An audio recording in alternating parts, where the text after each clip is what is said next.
With the cold weather approaching and COVID numbers rising, parents are facing the added responsibility of supporting our children's online learning.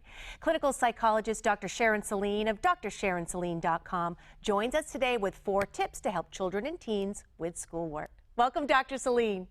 Thank you, Alana. Good morning. I'm so happy to be here, and I'm just going to dive in because I have a lot to say today. So the first tip is to learn the school online platform.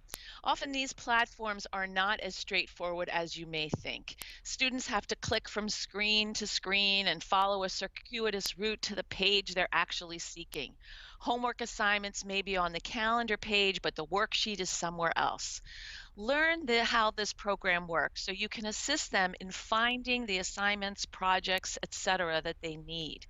How you can understand how grades are posted, and what to do if your student is stuck in order to get help. Maybe not from you, but from whom.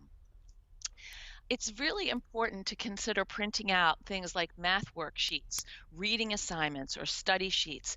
These are hard for kids to do online, and having something that they can hold on to and work with a pencil makes a big difference. You are so right. Having that tangible piece of paper to work out a math problem does make a big difference. It does. So the second tip is set up a regular homework check-in. Whether it's daily or twice a week, depending on the age of your student and their particular needs, you want to schedule a time to check in with them. Ask if they're stuck on something and how could you help. If you don't understand the material that's stressing them, brainstorm other options for support. Perhaps a family member, a family friend, or a peer could help them out. One family of a 7th grader I know has arranged with his father's retired accountant friend in another state to do Zoom sessions weekly to help him, with math.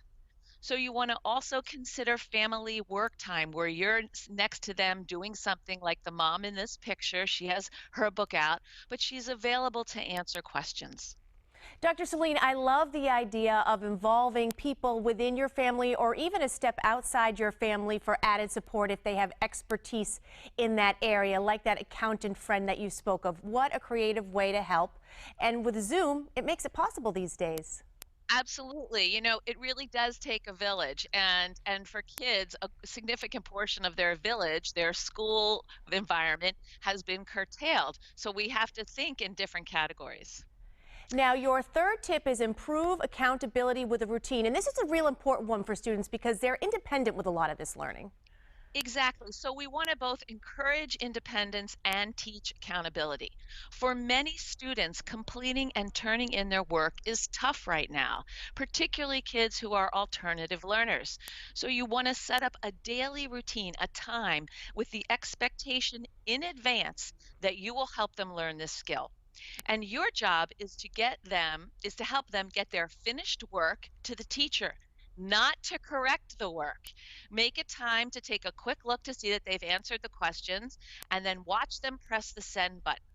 And this may sound silly and infantilizing, but many students simply forget that last step. They know they're done and they think because they're done, it's magically going to their teacher. So this is not micromanaging your kids. We're not correcting their work. We're offering them the kind of scaffolding that they need to improve their accountability.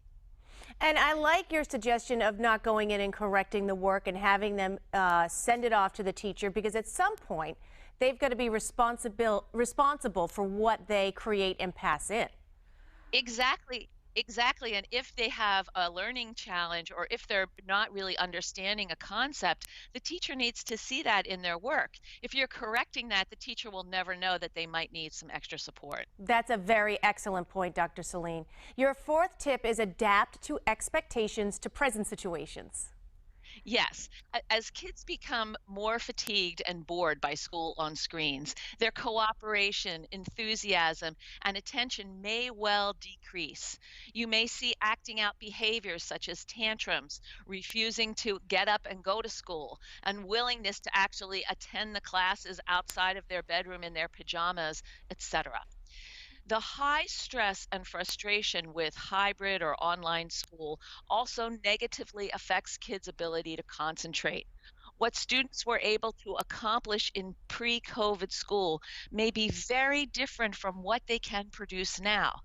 If your child or teen is really struggling to attend classes, show up, do the work, arrange a meeting with the school right away and talk about what types of support are available for them and what alternative learning options might you be able to pursue.